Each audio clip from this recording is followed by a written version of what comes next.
Ya, gracias.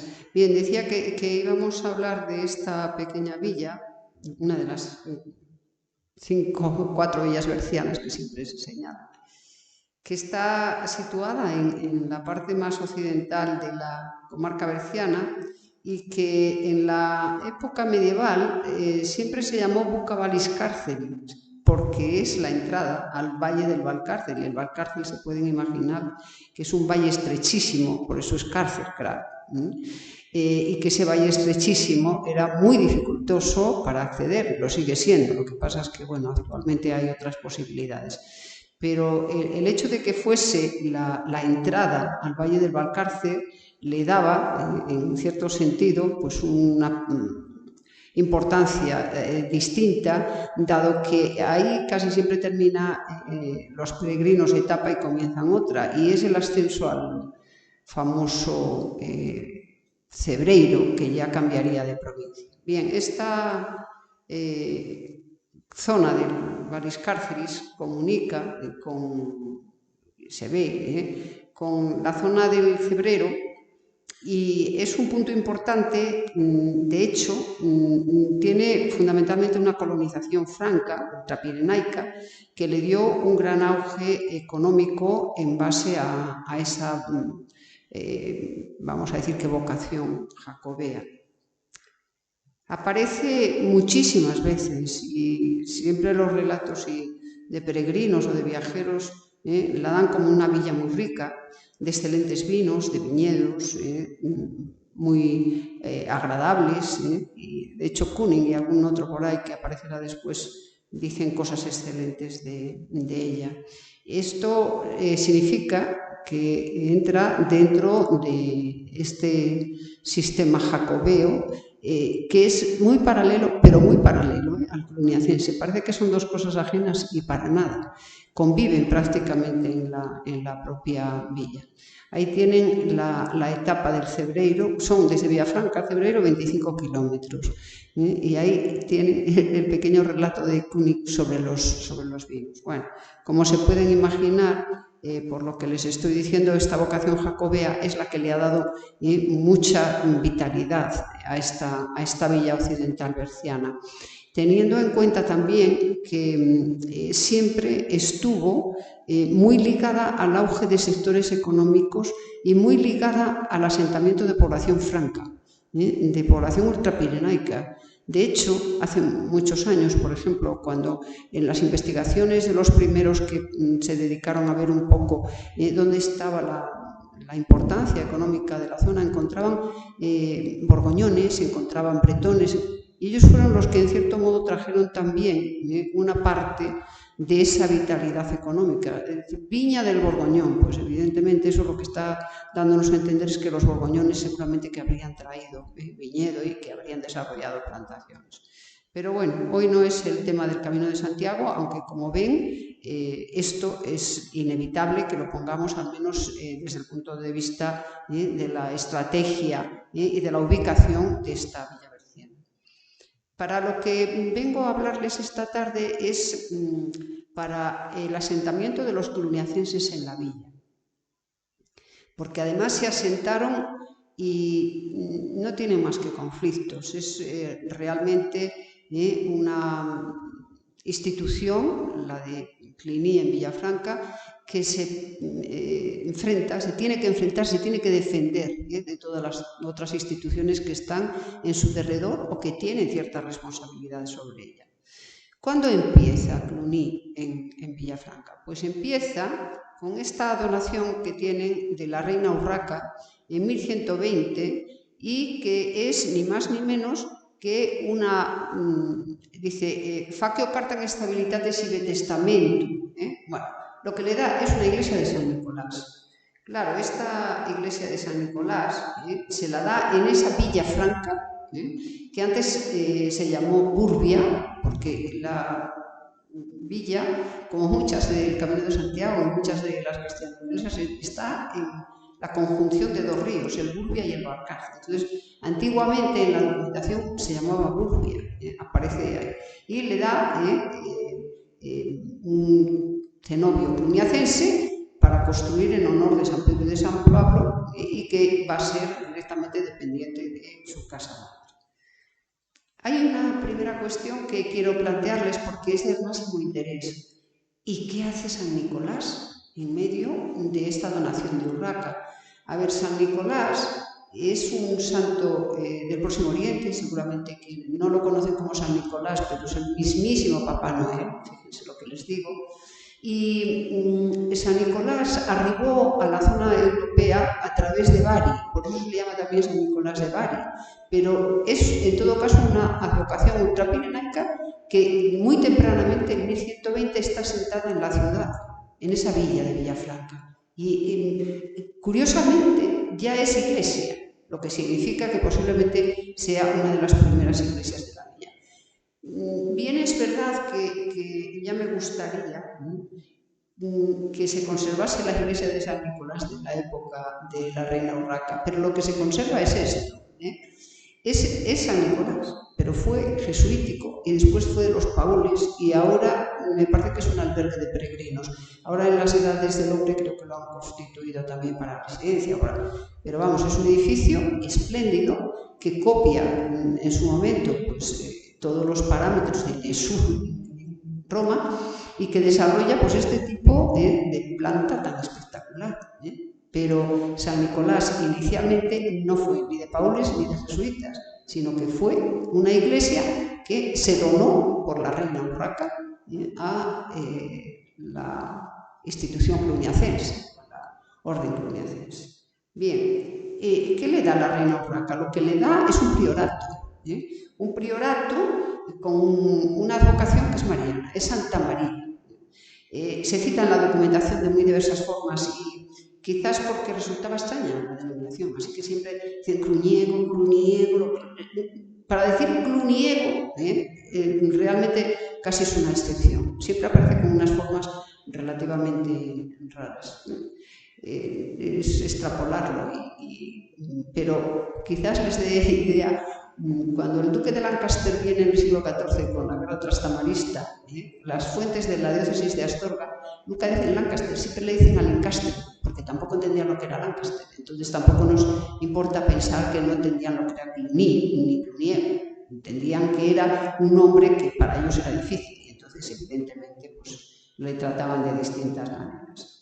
Bueno, lo que se trata en estos momentos es de un monasterio en toda regla, es verdad que es priorato, pero tiene unas connotaciones especiales. Y es que no tiene abad elegido dentro de la propia institución. Un abad, por supuesto, ni un prior tampoco. Tiene un prior, pero es puesto ajenamente porque la dependencia, como decía hace unos momentos, es una dependencia de la casa madre, con lo cual se situaba en un sistema de organización totalmente diferente. Pero salvo eso, es un priorato cluniacense como los demás, con esa peculiaridad que tienen otros prioratos también, no solamente la latina. Y entonces me preguntarán, bueno, ¿y entonces cuál es la conexión entre la iglesia de San Nicolás y lo que la reina Urraca está haciendo en Villafranca? Bueno, es una cuestión bastante sutil. La reina Urraca, lo que no sabemos exactamente cuándo, pero desde luego ella muere en 1126, lo que significa que tiene que ser antes, lo que está es fundando el priorato. ¿Y entonces qué pinta la iglesia de San Nicolás? Bueno, pues realmente lo que significa la iglesia de San Nicolás es que sus rentas decimales, sus diezmos, todo lo que estaría en la fiscalidad eclesiástica, iba a ser el soporte del nuevo priorato cluniacense. Esa es la relación. Pero el priorato nunca se llamó de San Nicolás, siempre fue de Santa María, y la iglesia de San Nicolás es una de las primero 4, después 5 iglesias que tenía la villa, o sea que era realmente potente desde el punto de vista de la estructura eclesiástica. Por eso San Nicolás se constituyó en el eje vertebrador del patrimonio que tuvo el priorato. Estas rentas decimales, que son el soporte económico, como decía, tienen además un pequeño soporte en la zona, vamos a decir, inmediata de la villa, con propiedades que estaban casi la mayor parte de ellas en el entorno. Nosotros, cuando hablamos en la zona berciana de estos pueblos siempre decimos los Valtuilles, los Magaces, los Robledos, porque son dos siempre, de uso y desuso. Bueno, pues el documento también, los documentos también hablan, dice, las fincas o las propiedades que les dieron en los Magaces, Magá de uso y Magá de uso, en Valtuille. Está muy cerquita de Villafranca y en algunos casos tienen acceso directo por la parte superior de la villa por un camino que en su momento en el mundo medieval se llamaba el Camino de la Virgen, pero que accede a la villa y que tiene todo el soporte vitivinícola de la zona esta occidental del Bierzo. Es un patrimonio que, de todas las maneras, los cluniacenses villafranquinos explotan de forma indirecta. Ellos nunca les vemos labrar la tierra, ni no, es de explotación directa, nunca, es indirecta siempre. Bien, dicho esto, tenemos un priorato villafranquino y a partir de este momento, 1120-1130, tenemos un priorato que no tiene más que conflictos. La historia de Cluny y de Villafranca es la historia de los conflictos. Entonces voy a pasar a señalarles un poquito cómo se estructura todo este sistema. El problema principal es económico, tal cual. Es decir, cuando les digo económico son las rentas, es decir, los diezmos, y todo el conjunto de rentas de la fiscalidad eclesiástica. Parece que en principio la reina Urraca sí había comunicado al obispo de Astorga que iba a hacer la fundación del priorato y el obispo de Astorga en principio se cayó, o por lo menos no hay una documentación que nos diga que se interpuso o que se interfirió para que no se fundara. Bien, es verdad que no tenía nada que decir. Quien funda es la reina, luego el obispo no es persona para poner en evidencia una fundación regia. Claro, esto significó desde el primer momento que los obispos de Astorga, en el momento que murió la reina Urraca y en el momento que murió el primer obispo, que era coetáneo de ella, lo que hizo fue prácticamente atacar de forma directa la jurisdicción de Cluny sobre la villa de Villafranca. Villafranca no conserva la muralla, pero tiene un perímetro perfectamente definido en la época medieval y por lo tanto ese perímetro corresponde al núcleo central de la villa, que es lo que la reina Urraca le da con todo su poder. Es decir, que todas las iglesias que estaban dentro del circuito y dentro de la villa pertenecían a Cluny. Y, por lo tanto, ninguna otra institución podía ni debía interferir sobre ello. El obispo asturicense Alón, que gobernó hasta el año 1131, la diócesis de Astorga, y en 1131 ya estamos en el gobierno de Alfonso VII, inició un pleito contra los cluniacenses villafranquinos y les señaló, muerta Urraca ya, claro, que evidentemente lo que se le había dado a la iglesia de Santa María de Cluny, es decir, los diezmos de San Nicolás, que eran de la diócesis de Astorga. Eso supuso la Primera Guerra Abierta, pero evidentemente todavía estaba muy reciente la fundación, porque se estima que fue poco antes de morir Urraca, en 1126, así que los cluniacenses que estaban muy cerquita de la Santa Sede, ya saben que además hubo varios pontífices que fueron cluniacenses, y nada más tenemos que acordarnos de Gregorio VII, que posiblemente lo fuese y que es el gran autor de toda la Reforma, pues evidentemente Roma se posicionó a favor de los cluniacenses villafranquinos y lo hizo mediante un documento pontificio por medio de su Papa Inocencio II. En este momento parece ser que se atuvo o se vio o se intentó suavizar y definir qué era ese conjunto de rentas que la diócesis quería mantener, el obispo quería mantener. Ahí tiene 6 libras de censo, un yantar, el servicio de los arcedianos, y después los diezmos, censos, mortuorias, ofrendas, todo lo que es la fiscalidad eclesiástica que les decía hace unos momentos. Estos 4 puntos se pusieron sobre la mesa en la disputa. El Papa, como decía hace unos momentos Inocencio II, falla a favor de los cluniacenses de Villafranca. Ese acuerdo posterior que se vieron obligados a firmar, dado que Roma define al priorato cluniacense como prioritario, llega con otro obispo posterior, el obispo Roberto, que señala que no le queda otro remedio a la Iglesia de Astorga que aceptar un acuerdo con estas rentas que se debía pagar a ellos. Además, el pontificado dejó muy claro que las propiedades se mantendrían, es decir, las propiedades que Cluny había adquirido se mantendrían. Sin embargo, nunca, a pesar de este acuerdo y que pareció que las cosas entraban por una vía de pacificación, nunca la mitra astorgana estuvo de acuerdo con las exenciones y especialmente con la autonomía del priorato y su dependencia de la abadía francesa, muy próxima, como decía hace unos momentos, al pontificado romano y desde luego la principal defensora de sus derechos, al igual que sucedía con la mayor parte de los cluniacenses hispánicos. Por eso, la paz se reveló muy pronto insuficiente y se reveló insuficiente a partir de la entrada en escena de otra nueva institución. Es el Hospital del Cebrero, o Cebreiro, como dicen los gallegos actualmente. Y fíjense, esto ya es un poquito más tarde, 1185, pero estamos en el siglo XII aún, es decir, que tenía apenas un poco más de 50 años el priorato.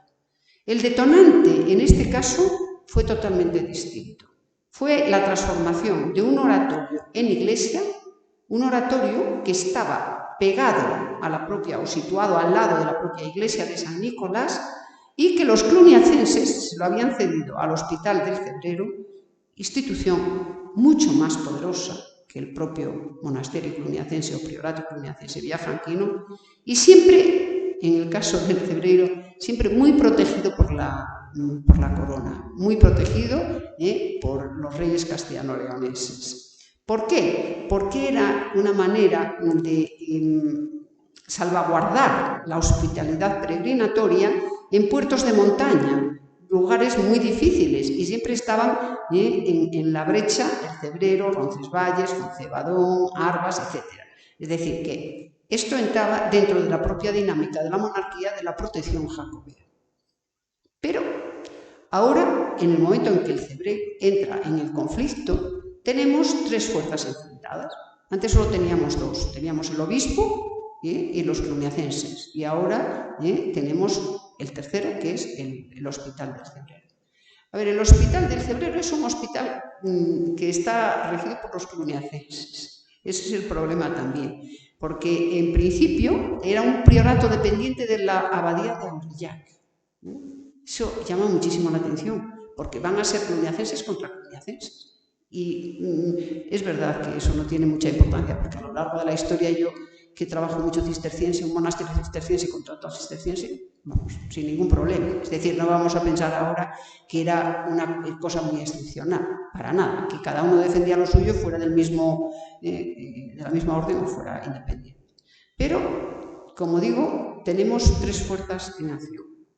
Todo esto en una villa que, como les digo, 50 años después había crecido, se había convertido en el punto económico más importante de la zona y que además se había enriquecido. Tiene una cantidad de asentamiento franco tremendo en estos momentos. De los años centrales es la época de Alfonso VII y es la etapa que más consolida esa repoblación franca, podríamos, o asentamiento franco.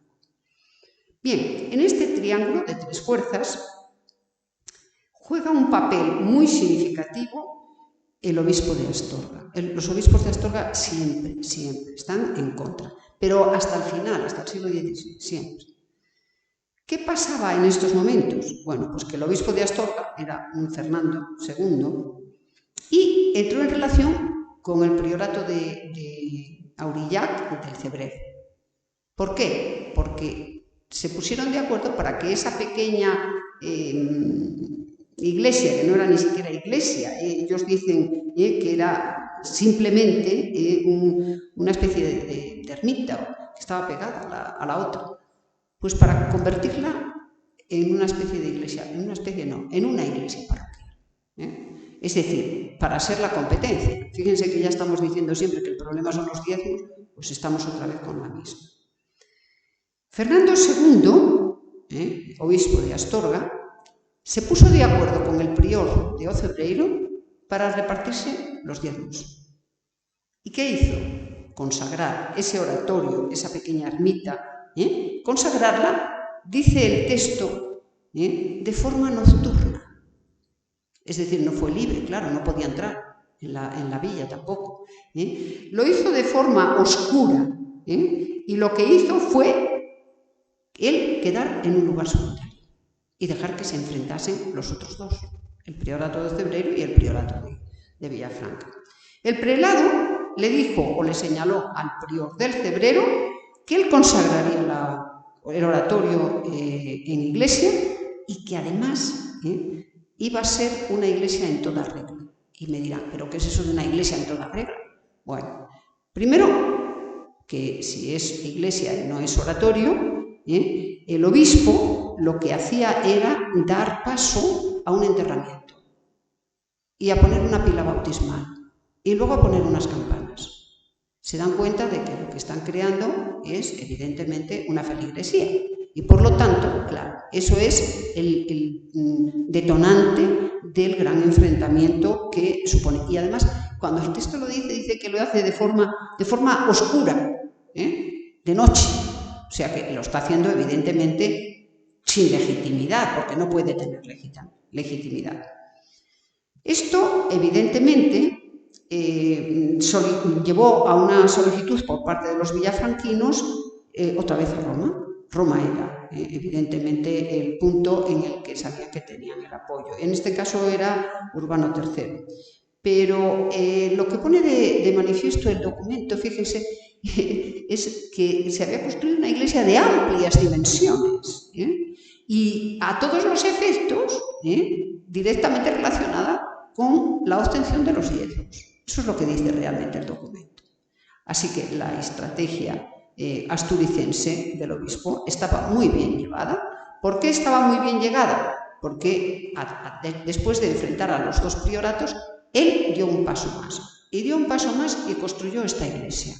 Esta iglesia es la iglesia actualmente de Santiago. Los que conozcan Villafranca está arriba del todo y por supuesto fuera de la villa, porque el obispo de Astorga no podía, dado el concepto que tenemos de circuito y de la donación de Urraca, no podía hacer absolutamente nada dentro de la villa. Lo que hace es, en la parte superior de la villa, construir una nueva iglesia. Esta iglesia, fuera del casco urbano, es desde 1186 el otro punto de discordia. Y sobre todo lo es porque supone una advocación, en este caso de Santiago, que el obispo Fernando consigue en 1186. O sea, primero peleó a las dos, enfrentó a las otras dos, que ahora él hace su propia iglesia. Claro, tampoco es que esta iglesia, esta es la original, la del siglo XII, tiene algún pequeño cambio creo que es la parte esta que en la cúspide tiene sin torre, pero bueno, tiene una vereta allá arriba. Bien. ¿Qué importancia tenía la iglesia? Bueno, pues la iglesia tenía la importancia de que era el punto de acceso de la peregrinación a la villa. Hizo un gran cementerio enfrente, creó toda una estructura más o menos en función, es como una iglesia de planta salón lo que tiene. Y tiene prácticamente una puerta que en estos momentos posiblemente no llegó el obispo a tal cosa, pero que resultó serlo. Es la puerta del perdón, que es esa que ven ahí de una manera u otra y que tiene evidentemente una iconografía románica. Pero curiosamente es una puerta que tenía la temática que desarrolla en la portada, es la de los Reyes Magos, no es la de Por eso le llaman Puerta del Perdón y no acaba uno de entender. Pero la tradición local señala que todos los que no podían llegar a Compostela recibían aquí la perdonanza, es decir, una indulgencia plenaria aludiendo a las bulas de Calixto II y de Alejandro III. Una bula atribuida a Calixto II, que es Regis Aeterni y que dio en 1179. Claro, esto ya empeoraba las cosas, en el sentido de que esta iglesia estaba fuera de la villa, pero controlaba toda la peregrinación jacobea. Bueno, quiero decirles que la burla eterna, Regis Aeterni, que es considerada como el punto clave de la perdonanza y de todas estas cosas, es falsa. Pero es falsa la que está en Santiago también. Pero, claro, falsa o no falsa, lo que estaba claro era el control de la peregrinación. Y eso lo hizo muy bien este obispo de Astorga que llamamos Fernando II y que, como ven, jugaba en todas las esferas. Bien. Por extensión de esta puerta y haciendo la pinza, porque realmente esta iglesia estaba en la parte oriental y la otra en la occidental, hacía como la pinza, ¿no?, a los cluniacenses, que era lo que pretendía. Pero ciertamente esto lo que supuso fue que Cluny en Villafranca, en el priorato de Villafranca, se viese en guerra con las dos instituciones de un lado y del otro, con la mitra asturicense y con el Cebreiro. En estos momentos, el Cebreiro era un hospital, ya saben que hay un hospital, hay una iglesia, es un lugar fantástico en cuanto a la zona de acercamiento al puerto ese del Valcarce, pero realmente un hospital de peregrinos que se había fundado dentro del sistema prioral, se había fundado por parte de, seguramente, tampoco está muy claro, de Alfonso VI.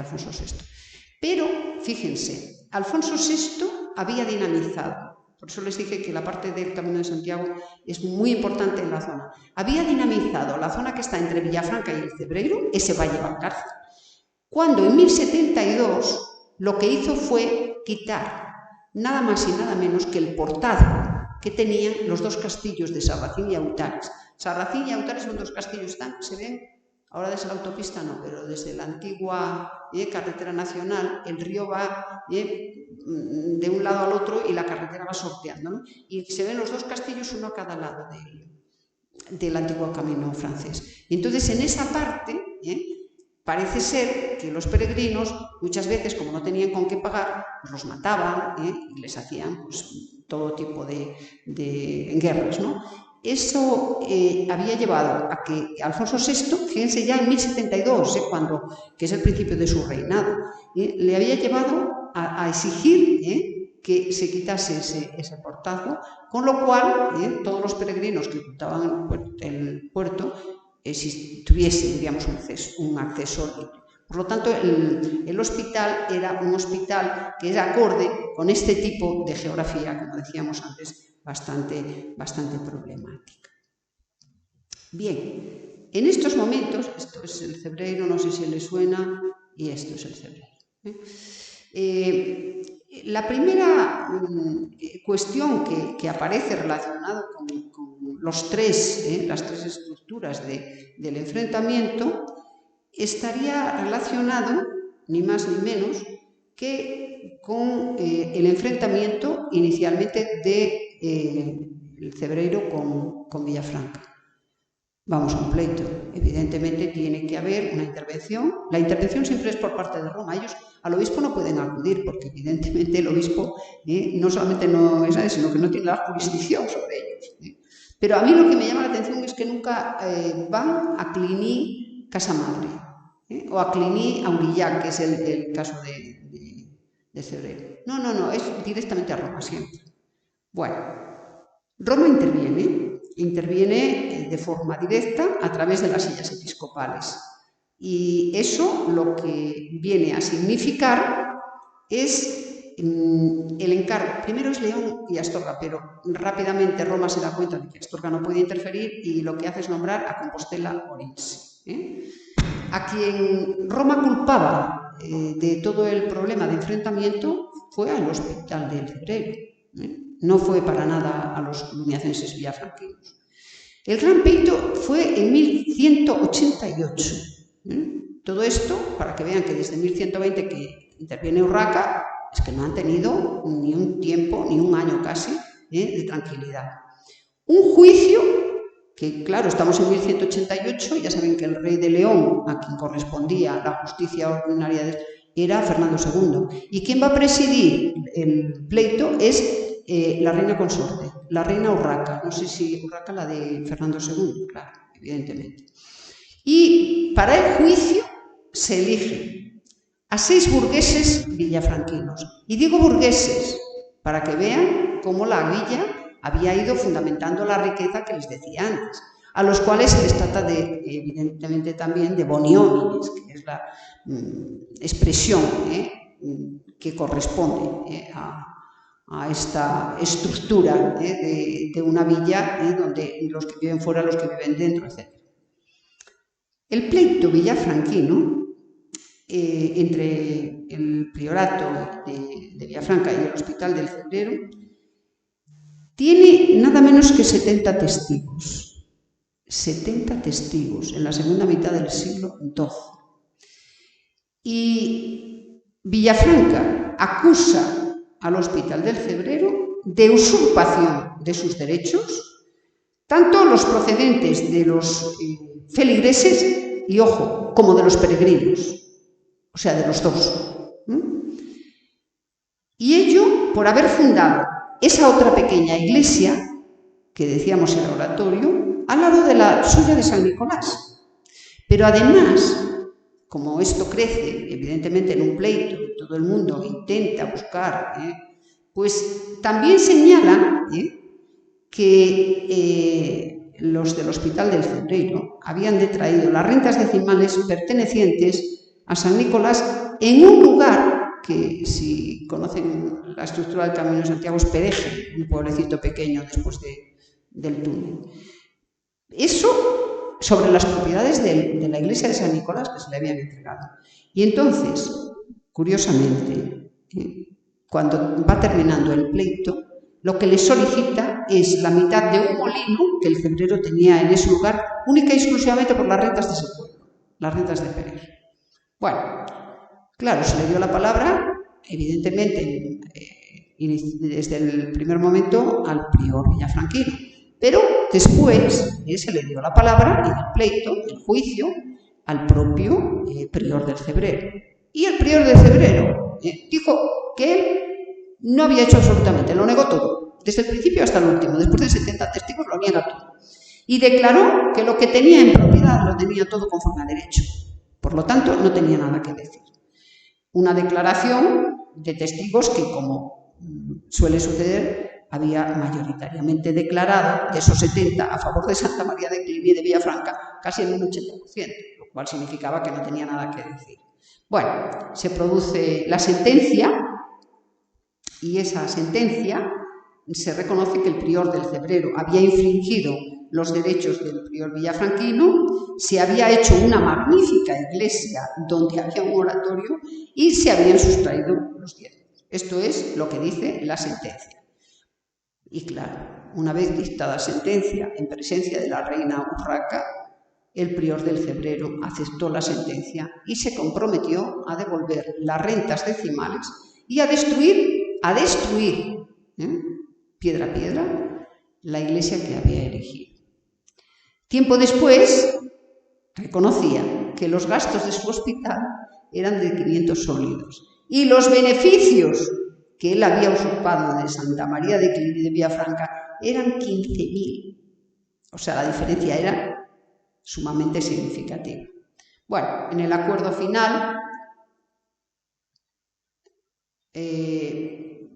prácticamente se llegó a 3 puntos básicos. El primero, que nadie volvería a levantar iglesia o hospital en el ámbito del priorato villafranquino. El segundo, que el prior del Cebrero entregaba al de Villafranca 2 molinos. Y el tercer punto, que el de Villafranca devuelve al Cebrero los diezmos de Pereje, una casa y una viña en un lugar que se llama Viler, que es un pueblecito también cercano. Estos 3 puntos fueron el acuerdo definitivo y final del pleito.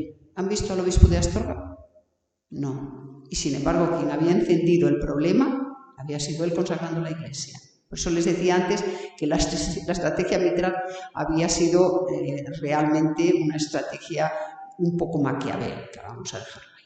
Bueno, terminado la sentencia, perdón, dictada sentencia, hecho el acuerdo final, va a Roma. Y Clemente III expide en 1189 un privilegio ratificado.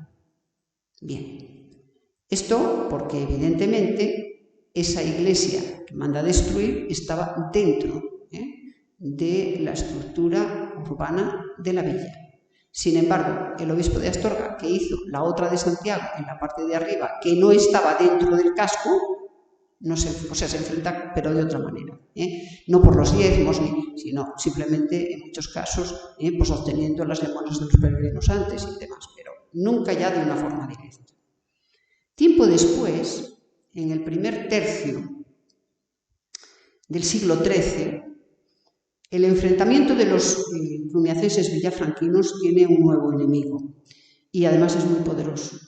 Se trata del monasterio de Carracedo. Tal vez sepan que está en el centro de la Vega del Bierzo.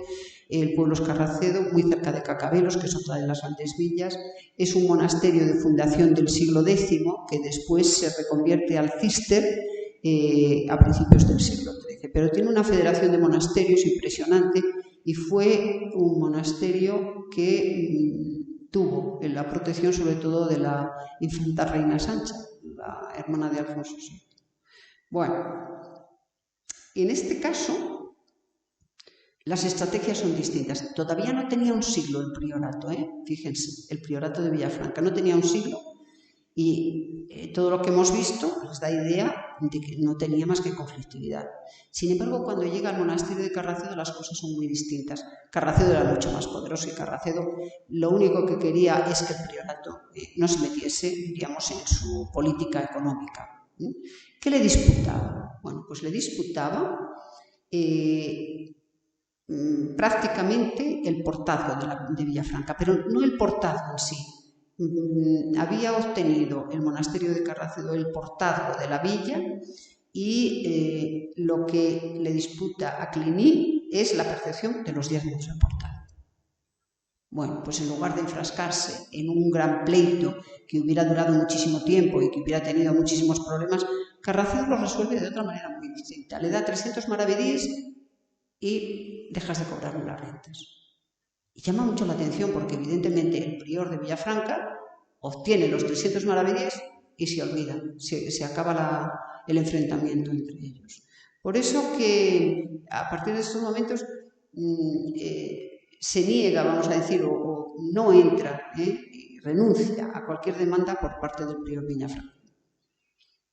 ¿Qué nos estaba dando a entender? Que en el siglo XIII, cuando aún no lleva 100 años de existencia, el prior de Villafranca ceda ya, simplemente por una cantidad que no es nada significativa. Fíjense que antes les decía que entre el Hospital del Cebreiro y Villafranca uno hablaba de 500 sólidos y el otro hablaba de 15.000. O sea, realmente el priorato villafranquino había sido bastante poderoso. Pero en los años centrales del siglo XIII vuelve otra vez a tener problemas. Y lo que se está viendo es, desde este enfrentamiento con Carracedo, lo que empezamos es a ver la crisis del propio priorato. O sea, una crisis, yo creo que ya no levanta cabeza más en toda la época bajo medieval. En esos años centrales del siglo XIII, la mitad astorgana vuelve al enfrentamiento de los cluniacenses villafranquinos, en este caso siguiendo el perfil de las rentas decimales, pero de los pueblos en su derredor. ¿Qué pasa? Que muchas de las rentas que tenía el priorato de Villafranca estaban en pueblos pues, como Colullón, Vilela, Toral, Valtuelle, y todos estos estaban en el radio de acción de esas rentas decimales con cargo al priorato. El obispo de Astorga dice que esas propiedades están fuera del suelo villafranquino y por lo tanto las rentas decimales deben cotizarlas otra vez a la diócesis de Astorga. Bueno, no voy a entrar en ello porque evidentemente ahora la diócesis de Astorga es poderosa y el priorato de Villafranca cada vez está, como digo, más en crisis. Fíjense cómo será la crisis de este priorato en la segunda mitad del siglo XIII, que hay un prior llamado Domenico Martini que enajena y vende la mayor parte de las propiedades que los cluniacenses villafranquinos tenían en la villa. Si vende las rentas, si vende las propiedades, evidentemente lo que entra es en una crisis económica de alto alcance. Por lo tanto, en estos momentos esto ya es una crisis de difícil solución. Sin embargo, los priores villafranquinos siguen estando en la villa. Cuando Sancho IV, en 1291, declara las rentas reales que han pasado al obispo de Astorga, de nombre Martín, para saldar su deuda con él, le da al obispo Martín lo que los monjes de Cruniego, dice, tenían para Pitanza, 1800 maravedíes. Y el prior no tiene otra que aceptarlo. Es decir, que es una sangría prácticamente en todos los frentes. Habíamos visto siempre que la protección era de Roma, ahora no existe ni Roma a estos efectos. Bien, es verdad que es una etapa ya sumamente tardía, pero tampoco existe una protección de la monarquía, porque esto que les estoy señalando es de Sancho IV, ¿no? Por lo tanto, bueno, una crisis que no hace más que agudizarse y que a lo largo de los siglos XIV y XV prácticamente acaba con el priorato. Inicialmente, Villafranca era una villa de realengo, pero después fue entregada al arzobispo compostelano. Villafranca, de hecho, ahora cuando las personas preguntan por qué las edades del hombre están entre Villafranca y Santiago de Compostela, una de las razones es precisamente esta, que la villa y la iglesia de Villafranca fueron, lo mismo que la de Cacabelos, fueron de la iglesia compostelana.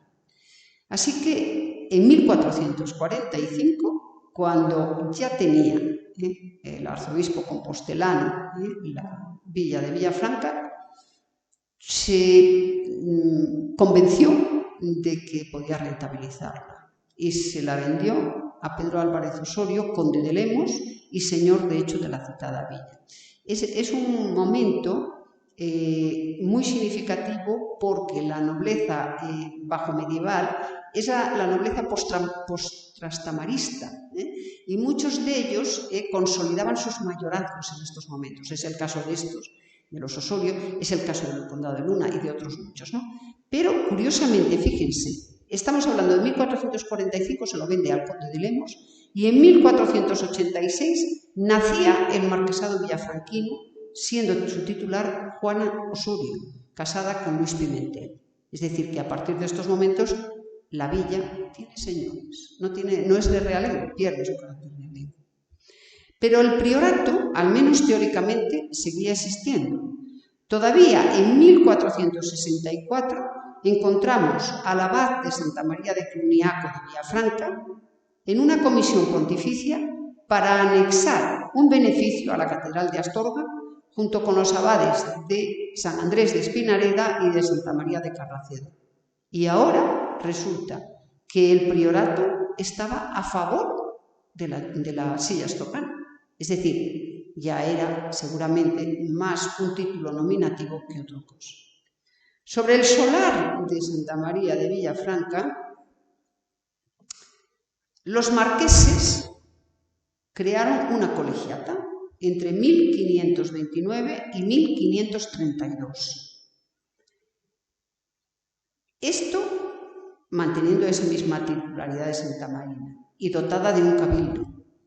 Claro, eran otros tiempos y evidentemente lo que buscaba este nuevo marquesado de Villafranca era ni más ni menos que hacer de su villa el punto más importante del poder de esta casa nueva, que salía de este solar de Villar. Curiosamente, es nuevamente la iglesia de Astorga, esto no sé si les suena, es el castillo de Ponferrada, los escudos que tienen ahí son los del condado de Lemos, ¿no? Que después lo que vemos es esto, es el palacio que tiene de los Álvarez de Toledo. Bueno, curiosamente, la iglesia de Astorga, en el momento en que la casa condal está en estos momentos, marquesal, está intentando levantar la colegiata, la iglesia de Astorga señala que se están lesionando sus derechos. O sea, resulta que Cluny había abandonado. Estamos hablando del siglo XVI, ¿ya? Ante el abandono del priorato, la iglesia de Astorga se había hecho cargo del monasterio y lo había dedicado a la cura de almas con un subprior y un sacristán, y haciéndolo dependiente del arcedianato del Bierzo, dignidad catedralicia de Astorga, en cuyo poder estaba cuando Pedro Álvarez de Toledo y su mujer, María Osorio, se hallaban gestionando la creación de la colegiata directamente con el pontificado de Roma. Y me dirán, pero ¿cómo directamente? Es que Pedro Álvarez Osorio es el virrey de Nápoles. Y esto es lo que hace que tenga un poder muy sólido en todo lo que se trata con la Santa Sede. Entonces, de nada le valía al obispo de Astorga reclamar, porque Cluny ya no, por supuesto ya estaba abandonado, pero por encima de cualquier diócesis, por encima de cualquier estaba, pues en estos momentos este virreinato. Miren, el poder fuerte de esta casa marquesal villafranquina es precisamente que entronca con la casa de Alba, son los Álvarez de Toledo. Y los Álvarez de Toledo son durante el siglo XVI virreyes de Nápoles, de tal manera que mantienen el marquesado de Villafranca, pero donde desarrollan su actividad es en Italia. La hábil maniobra del marqués de Astorga, del marqués de Villafranca, suponía, desde luego, una lesión de los intereses de Astorga. Y la mitra lo que hace es señalar su disconformidad ante la propia corte romana. Pero el obispo de Astorga, lo mismo que en el siglo XII, lo que no aceptaba era simplemente la exención jurisdiccional de la colegiata, como en otro tiempo no había aceptado la del priorato cluniacense. Eso parecía más que evidente. Además, el control de este marquesado sobre Villafranca hizo posible el control del otrora importante priorato cluniacense y de todo lo que había significado el patrimonio, todo el pequeño, lo que quedaba ya, porque hemos visto que se había vendido, que se había... Lo que quedaba pasó directamente a todo lo que era en estos momentos marquesado.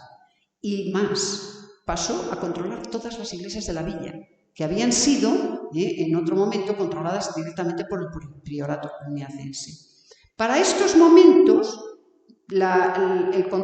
este control del priorato no existía, pero las iglesias de Villafranca fueron una detrás de otra, con sendas bulas anexionadas a la iglesia colegiata de Santa María. Fue, desde luego, el paso definitivo del priorato de Santa María de Cluny de Villafranca a la colegiata que tienen en estos momentos en pantalla. La primera desaparecía, fagocitada por la segunda, con el concurso de la nobleza, de los Álvarez de Toledo y Osorio, propietaria de la villa, que consolidaba así, a mediados del siglo XVI, la gran villa que todavía ven actualmente. Y al igual que en el siglo XII y en el siglo XVI, la Iglesia de Astorga podía discutir incansablemente y querer defender sus derechos eclesiásticos, pero para nada consiguió recuperar las ricas rentas decimales de la villa. El marquesado se imponía y creaba pues esta estructura que tienen en pantalla, que es hoy pues, la sede de las Edades del Hombre durante esta edición que lleva. De todas las maneras está en la parte baja de la villa, en la zona, diríamos, más plana y que tiene un dominio más fuerte sobre la vega del Barcárcel, sobre la zona, diríamos, de esa Bucavalis Cáceres que les señalaba hace unos momentos. Bien, este era el final, por lo tanto, del gran priorato de Cluny que la reina Urraca en 1120 pues había constituido y que en 1520 no existe y existe esta colegiata en su caso. Para que vean, la iglesia de San Nicolás que vimos antes, que también era el origen de todas las rentas que señalábamos, pasó a ser jesuítica y después a los paulos, es decir, que la evolución fue también en función de distintas instituciones. De todas las maneras, actualmente Villafranca tiene todavía algunos de los conventos que se asentaron en la época virreinal. Por ejemplo, el de la Anunciata, que debe tener el cuerpo de... no recuerdo qué santo es. Y tuvieron también control en la parte superior, no sé si nos suena la iglesia de San Francisco, que fue evidentemente también el enterramiento de los Osorio allí, y los albergues del Camino de Santiago también se conservan algunos de ellos. Pero bueno, eso, como se suele decir, ya no era Cluny, era lo que el marquesado se imponía o imponía en estos momentos. Bien, esto es todo y les agradezco su atención.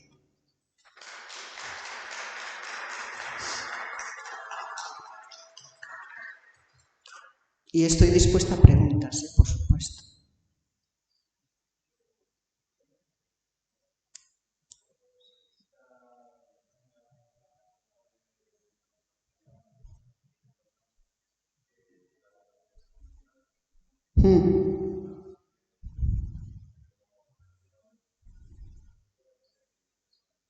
Sí.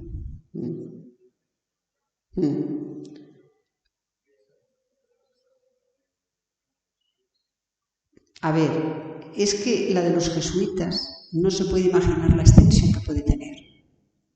Es decir, la titularidad la mantuvieron y esas ruinas se dice, pero eso no está ni arqueológicamente estudiado. Entonces la titularidad fue esta, la de San Nicolás. Y se accede por una escalera, como ve, esta es la planta de la iglesia. Ahí tuvo un colegio jesuítico impresionante en el 17. Después, ya saben toda la problemática de los jesuitas, eso yo creo que quedó destinado a otras zonas, y entraron los paules, pero ahora no hay nadie.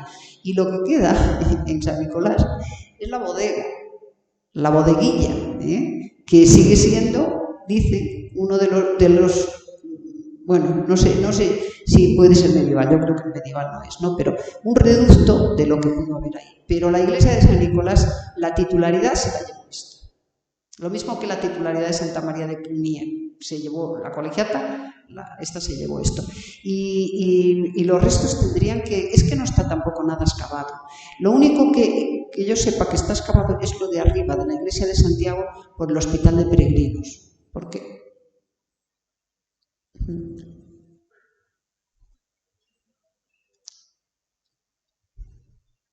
Y aquí, en la escalinata esta, porque ahora esto no es de nadie, perdón, sí es de alguien, es de la diócesis de Astorga, porque ya saben que todos estos edificios, y les han obligado, porque se caía la escalinata, y les han obligado a rehacer una parte del muro porque se venía abajo. Claro, es que es un patrimonio. Pero la titularidad es esta, y esos restos, hay gente que dice que pueden ser del antiguo, pero vamos a ver, ese es el problema en muchos casos. No dice que la iglesia lo único que le interesaba eran las rentas decimales y esas rentas decimales dejaron de existir. Ahí. Bueno, de todas las maneras es una parroquia, durante toda la época medieval, eso sí, pero claro, es una parroquia que ya no es la primitiva.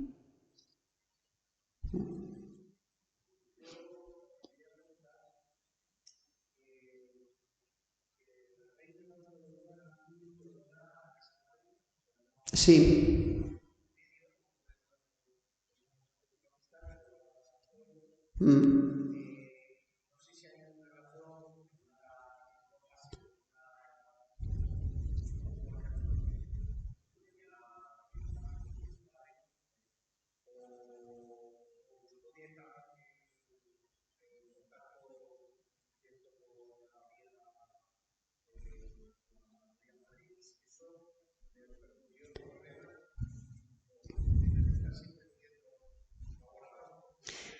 Ya.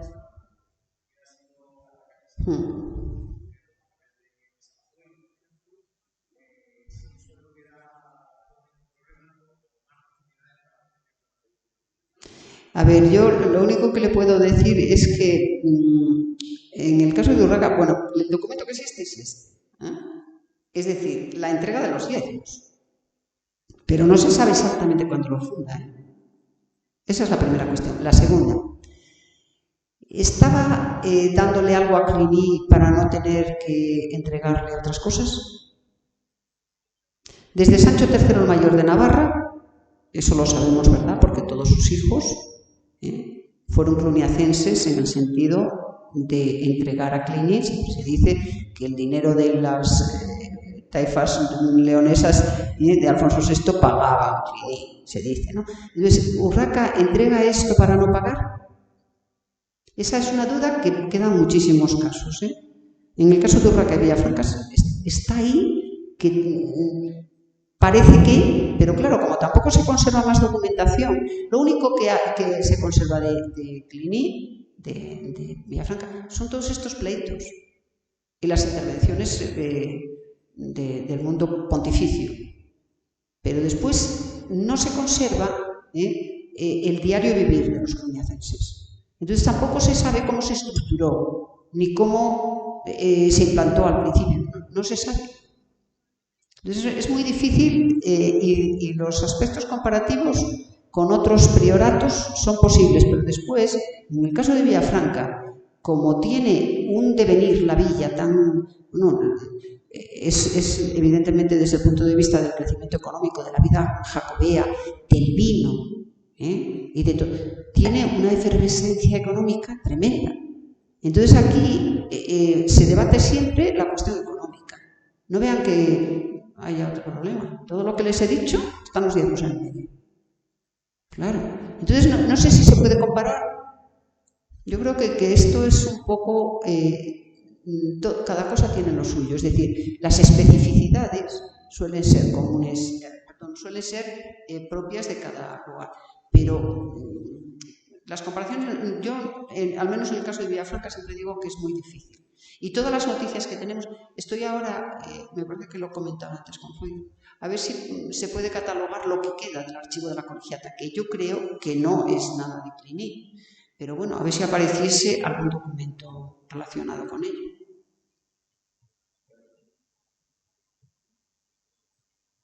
Lo que sorprende de Villafranca es la guerra constante, la guerra, quiero decir, el conflicto constante. No tienen absolutamente nada, ni siquiera el primer centenario. No tienen nunca una situación de tranquilidad.